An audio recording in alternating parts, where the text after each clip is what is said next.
how do you know when it comes to code signing, certificates and such, when something's gone wrong with yours? How do you keep up with certificates? Dave, how do you know when your certificate's been compromised or misused? Yeah, unfortunately, a lot of times you find out because somebody calls you and says, Oh, "Hey, I'm over at XYZ company, and we're trying to figure out we've got a malware infestation, and we're trying to figure out why this executable went out with your signature on it." Obviously, that's not a phone call anybody wants. Or this is Fred from the Federal Bureau of Investigation. We'd like to ask you some questions. Also, not how you want to find out that things have gone wrong. So, the PKI infrastructure that backs up code signing itself does have the means to report compromised certificates, right? So if like, oh, something's happened, I can report that to my certificate issuer and say, hey, this has been compromised.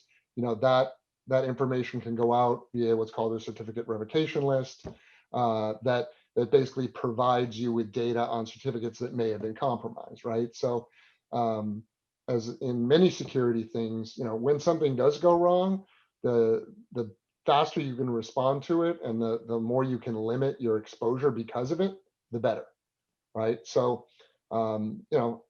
ironically, I think that the biggest issue we see with certificates in doing code signing is people just understanding what certificates they have and when they expire, and how long they're good for, who's used them.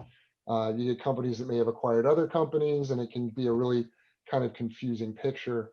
And that's we're trying to at least either centralize it from a technology perspective, or at least from a logical perspective, so that you have an organization or an entity in the company that's responsible for knowing what certificates are being used for what purpose, and if there is something that's going wrong or they suspect something might have happened, can know what to do, know how to take action.